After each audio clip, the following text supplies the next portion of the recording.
Y existen criterios y ese criterio de clasificación le da un indicativo, una señal de qué es lo que tiene que hacer. Y el primer criterio de clasificación es ideal versus real. Y ya ustedes en mecánica de fluidos estudiaron fluidos ideales.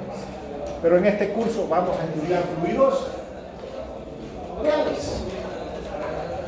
¿Qué significa eso? V es constante. U es... Pero obsérvese.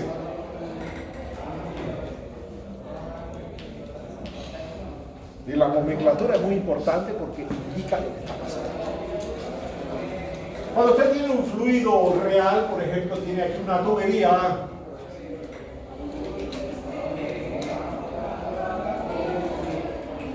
Tiene una velocidad variable. Esta es la situación real. Usted no quiere trabajar aquí. Usted va a hacer una transformación a un sistema equivalente. Y ese sistema equivalente es como si el fluido fuera ideal. Entonces, en ese sistema equivalente, usted tiene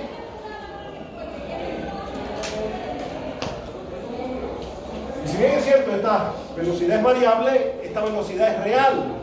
Esta velocidad es ficticia. Esta velocidad no existe. Es producto de un proceso matemático. Es la velocidad equivalente como si el fluido dejara de ser real y se convirtiera en un fluido ideal. ¿Por qué estudió fluidos ideales en mecánica de fluidos?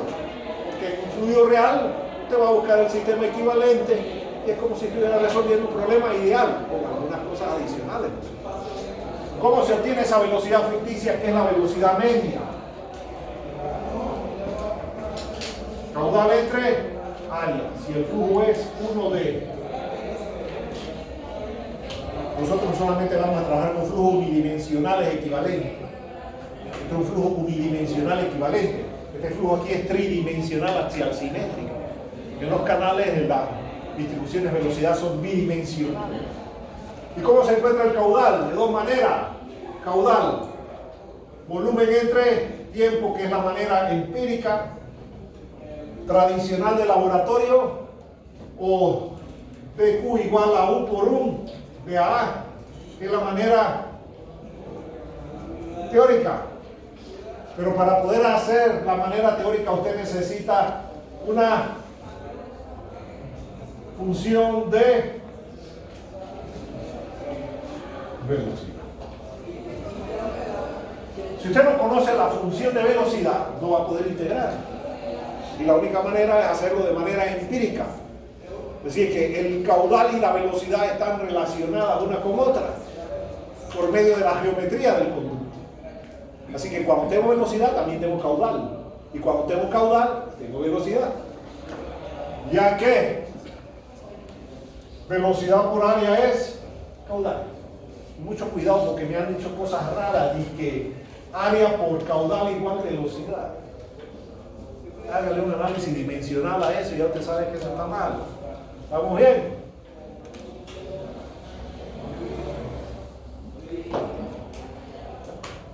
Si usted tiene la velocidad, tiene el caudal. Y si tiene el caudal, tiene la velocidad. Y cuando no tiene caudal, no tiene velocidad. Y cuando no tiene velocidad, no tiene caudal. Y eso es lo que distingue con respecto a las incógnitas los tipos de problemas en tuberías. Problema tipo 1 o problema tipo 2. Los problemas tipo 1 tengo el caudal y la velocidad, la solución es directa. Los problemas tipo 2 no tengo ni caudal ni velocidad, voy a tener que usar métodos iterativos para encontrar la solución del problema. ¿Estamos bien? Okay. Pero esto es nuestro sistema equivalente y nosotros no vamos a trabajar con esto. Y usted tiene muchas fórmulas, por ejemplo, número de Reynolds, B por D por ρ entre mu. Y usted quiere el número de Reynolds aquí. Si el sistema es equivalente, el número de Reynolds aquí y el número de Reynolds aquí tienen que ser iguales. Así es que yo no le voy a dar la definición integral del número de reinos si no se van en estampida de castillero de que este curso es para extraterrestres. Cámbieme de curso. No le voy a dar la definición integral que es la que aparece en los libros de mecánica y fluido, y que agarra de que número de reinos, doble integral de no sé qué. Yo no quiero perder el tiempo calculando el número de reinos aquí, donde la velocidad es variable. Simplemente busco el sistema equivalente, y si esto es equivalente a esto, el número de reinos de aquí y el número de reinos de acá tienen que ser iguales, así que no voy a perder el tiempo dándoles definiciones integrales de reinos. Les doy esta, ¿sí o no? Porque generalmente usted va a resolver el problema de la manera más simple posible, no de la manera teórica, que es lo que hacen los libros de texto actuales. Resaltar que la matemática, las ecuaciones diferenciales, el cálculo vectorial es una herramienta importante. ¿Por qué lo resalta en el curso de mecánica fluida? Porque en la actualidad eso tiene la tendencia hacia la investigación. Y en investigación usted tiene que resolver todas esas integrales. Pero nosotros vamos de menos a más. Usted no se puede dedicar a la investigación si no sabe lo que está haciendo, ¿sí o no? Y es una de las cosas que yo critico de la acreditación. La acreditación pregunta cuántas investigaciones hace. Los estudiantes, ¿en cuántas investigaciones participan? Si usted se va a Estados Unidos, tanto en Iowa como en California, que fue donde estudié la maestría y el doctorado, ¿cuántos estudiantes de pregrado participan en investigaciones? 0. Ustedes están en pregrado. ¿Quiénes participan en investigaciones en las universidades de Estados Unidos? Los estudiantes de maestría y de doctorado, porque ya vieron esas cosas básicas y ya saben de lo que está hablando. Pero usted no puede ponerse a hacer investigación de algo que no conoce. Primero tiene que conocer la teoría para después ponerse a hacer la investigación. Pero vienen esas modas de que hit y cosas, y usted hace pósteres ahí, y muchos de los pósteres agarró cut and paste de internet, y lo puso allá, le preguntaron qué dice ahí, usted no tiene idea de lo que dice ahí, pero el póster está bonito, lo imprimí en múltiples capas de colores. Pero bueno, vamos a dejarlo ahí. Son modas que vienen y a veces adaptamos mal las modas. Y estas agencias acreditadoras quieren poner normas de universidades que dan licenciatura, maestría y doctorado a una universidad como la nuestra, que básicamente es ¿qué cosa? Licenciatura. ¿Vamos bien? Así que no voy a perder el tiempo dándole la definición de Reynolds aquí, pero cuando usted se dedica a la investigación, usted sí tiene que saber esas cosas, porque no lo va a encontrar en un libro de texto, lo tiene que investigar y tiene que desarrollar su propia fórmula. ¿Estamos bien? Okay. Y entonces, por eso los libros de texto actuales resultan un poco difíciles de leer, porque le aparecen todas esas derivadas parciales y esas múltiples integrales y esto. Pero hay que empezar por algo, y empezamos por lo básico. Y si usted entiende lo básico, después puede ir a lo más complicado, y después puede dedicarse a hacer investigación. No entendió lo básico y voy a hacer una investigación.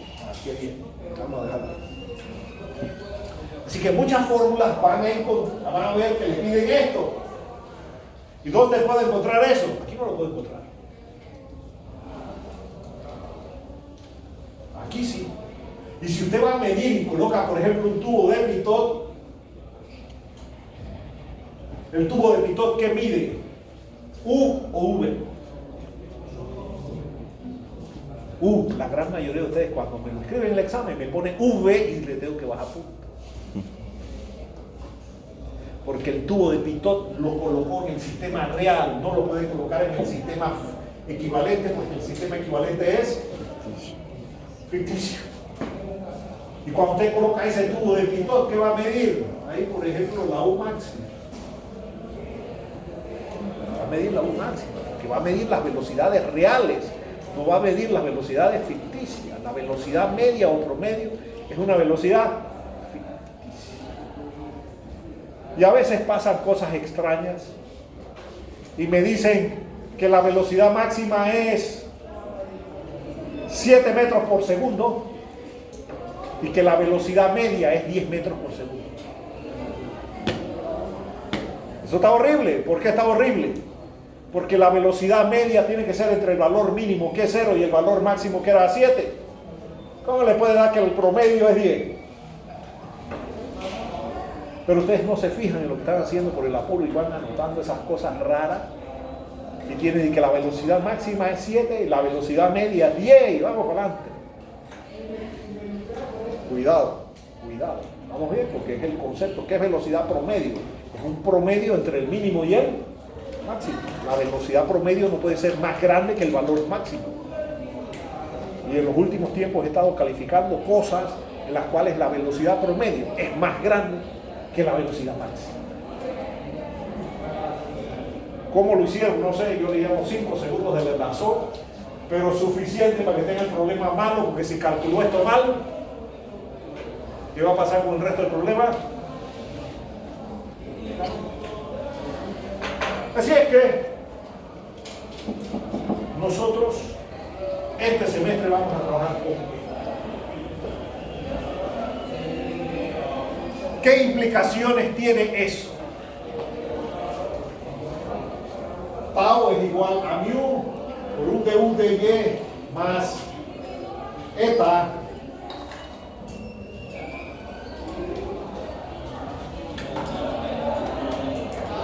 eso es 1D. Hay un esfuerzo constante. ¿Qué pasa en el fluido ideal? La velocidad es constante. Y si la velocidad es constante, el gradiente de velocidad, ¿cuánto es? 0. Y si el gradiente de velocidad es 0 porque la velocidad es constante, los esfuerzos constantes son 0. Así que en un fluido ideal no hay esfuerzos constantes.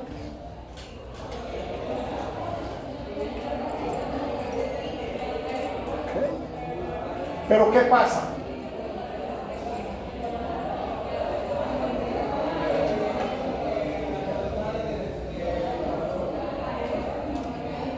Después derivo esta ecuación. Si hay esfuerzos constantes, hay pérdidas principales o pérdidas por fricción.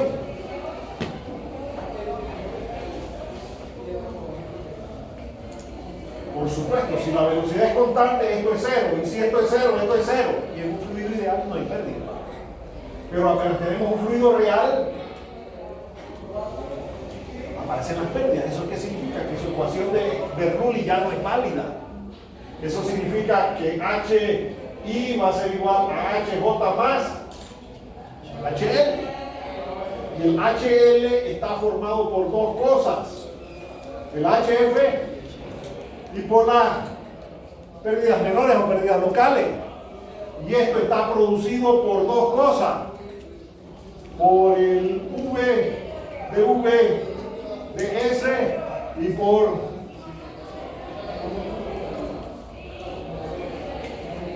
esto es cuando el flujo es variado, que tiene aceleración convectiva. Y esto es cuando el flujo es rotacional, que tiene vorticidad o circulación. Así que cuando el flujo es variado, o el flujo es rotacional, o el flujo es variado flujo variado y rotacional. Bueno, mejor voy a decir rotacional y variado, porque si digo irrotacional, profesor, usted me dijo rotacional y me muestra en el video, mejor cambio el orden. Si el flujo es rotacional y variado, para que no haya duda, ¿estamos bien? Para que no haya duda. Rotacional y variado, o rotacional solito, o variado solito, o rotacional y variado, se producen lo que se llaman las pérdidas menores o las pérdidas locales. Entonces, lo que nosotros le vamos a enseñar aquí es cómo evaluar las pérdidas principales o pérdidas por fricción, cómo evaluar las pérdidas menores o locales para que pueda usar la ecuación de energía y cuantifique las pérdidas locales, del inglés head loss o pérdidas de energía o pérdidas de carga. Eso es lo nuevo que le vamos a hacer, porque usted estudió eso en el curso de fluido y esta asignatura se estudia de menos a más. Usted aprendió a hacer esto. ¿Y qué fue lo que supuestamente aprendió a hacer en fluidos? ¿Dónde poner el puntito inicial y dónde poner el puntito final? Y en el examen semestral que le puse ahí una Y ahí, ¿se acuerdan? Estaban ahí jugando con puntitos y vieron gente que no encontró dónde poner los puntitos y se pasó escribiendo ecuaciones como loco al por mayor. ¿Y la clave cuál es? dónde poner el puntito inicial y el puntito final. Así que supuestamente en mecánica de fluidos ya tuvieron algo de experiencia de dónde poner los puntitos. Y si ya usted sabe dónde poner el puntito, no tiene ese trauma en hidráulica. Pero si no aprendió a poner los puntitos, ahora tiene doble trauma. Poner los puntitos bien y resolver el problema. Porque si los pongo mal, no voy a poder resolver el problema. Y no puedo resolver el problema generalmente por ensayo y error, porque si no, un problema que se resuelve en 1 hora, usted lo resuelve en 3 días, ensayando distintas combinaciones. Y ya pues ahí el examen sí no es de 3 días. ¿Estamos bien? Entonces, vamos por partes. Primero usted estudió eso hasta ahí. Y supuestamente, ¿qué debió haber aprendido allí? ¿Dónde poner el punto inicial y el punto final? Ahora le damos un elemento adicional. ¿Cómo calcular las pérdidas? Así que vamos a ver pérdidas por la ecuación de Darcy, ecuaciones empíricas que nos hace William, y esto casi la mayoría de los casos es empírico. Así que, ¿dónde viene eso? Causa, el efecto. Todo tiene una causa o tiene un efecto.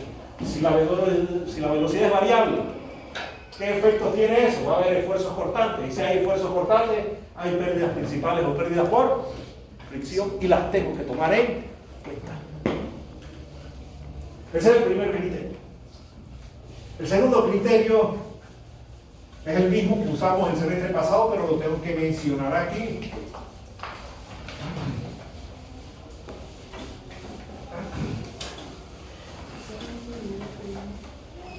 Lo tengo que mencionar aquí. 2. El fluido puede ser incompresible, puede ser compresible. En este curso solamente vamos a hablar de fluidos incompresibles. Los fluidos incompresibles no existen. Pero, ¿por qué no existen? Porque el módulo de elasticidad volumétrico es dP entre d ρ sobre ρ. Y todo fluido es compresible, en mayor o menor grado. Pero ¿cuándo viene la diferencia? Usted tiene ecuaciones compuestas. dP dz igual a menos gamma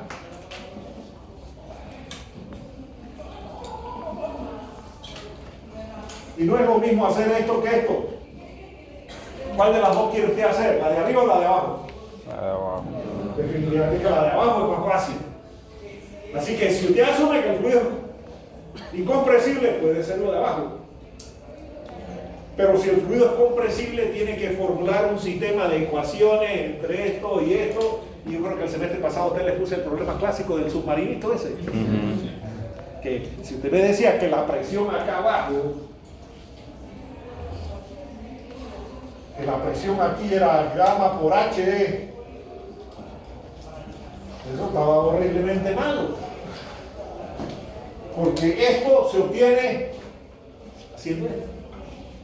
Así que nosotros aquí vamos a trabajar con profundidades pequeñas, qué sé yo, 100 metros, 200 metros. Y en esa distancia de 100 metros, la variación en la propiedad del fluido son despreciables, son negligibles. Pero si ese submarino está a 3 kilómetros de profundidad, en esos 3 kilómetros ya la variación no la puede despreciar. Así que en la mayoría de los casos que nosotros vamos a ver aquí, vamos a asumir que es incompresible. Eso tiene otras implicaciones. Tenemos, por ejemplo, que eso implica que hay un medio continuo. Y para que el medio sea continuo y el fluido sea incompresible, la densidad, ¿cómo tiene que ser?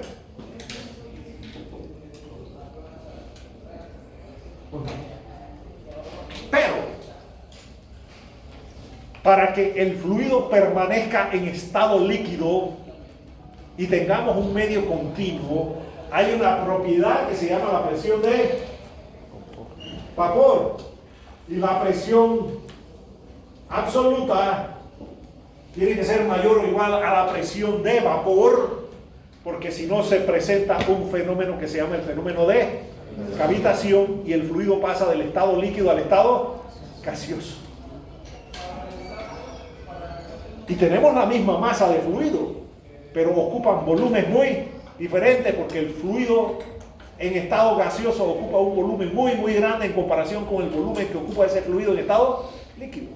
Entonces, al formarse cavidades de vapor, si la tubería no está diseñada para resistir eso, la tubería se rompe, porque es como si ocurriera una explosión dentro del fluido al pasar de líquido a gas. Así que nosotros aquí tenemos que verificar que no ocurra el fenómeno de cavitación. Tenemos que ver que las presiones absolutas, ya usted sabe que hay dos escalas de presión, la presión absoluta y la presión relativa, que en la mayoría de los casos usamos la ley del menor esfuerzo y usamos la escala relativa. ¿Okay? La escala relativa. Recuérdense que la presión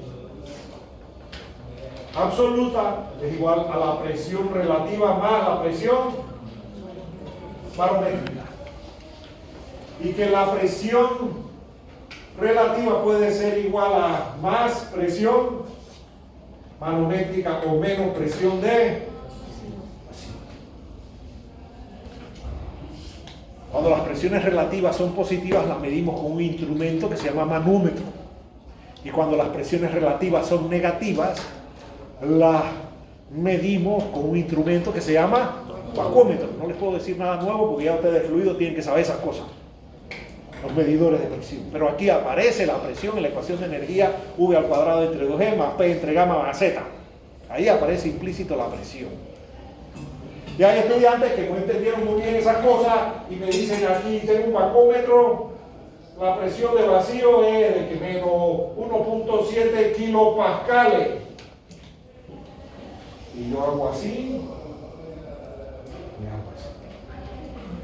Porque las presiones de vacío no son negativas. ¿Quiénes son negativas? Las presiones relativas. La presión relativa es la que puede ser positiva o puede ser negativa. ¿Ok? Pero las presiones de vacío son positivas y las presiones manométricas son positivas. Y ustedes a veces me dan esas cosas extrañas de que tengo una presión de vacío negativa y yo digo que y a lo mejor hace bien el problema por ahí para adelante porque no está pensando en presión relativa, no está pensando en presión de vacío. ¿Qué es lo que quiso decir? Que esto es la presión relativa. Eso fue lo que quiso decir y trabajó con esto, pero no dijo esto, dijo esto. Así que yo lo tengo que penalizar ahí con su pinita de sangre por estar diciendo cosas incorrectas aunque esté haciendo bien el problema. Porque lo que está haciendo es esto. Y esto sí va bien con ese signo. Pero usted no me puede escribir que esto es igual a esto y eso. Porque aquí no va un signo de igual, ahí va una desigualdad. ¿Vamos bien? Así que generalmente trabajamos en la escala relativa, salvo algunas excepciones como cavitación, que es más conveniente trabajar en la escala absoluta. Pero por ley del menor esfuerzo, como la presión atmosférica actúa por todos lados, ¿para qué sumársela aquí si las tenemos que prestar más adelante? Trabajamos directamente en la escala. Así que con respecto a presiones, no le podemos decir nada nuevo. ¿Okay? Pero aquí viene la ecuación fundamental de la hidrostática, que no es lo mismo que usted tenga esto así, a que tenga esto así. Y aquí tiene un manómetro, y aquí tiene el punto C, y aquí tiene el punto C, y este es el diámetro, y este es el diámetro. Y obsérvese, si yo veo esto, y usted quiere la presión en C,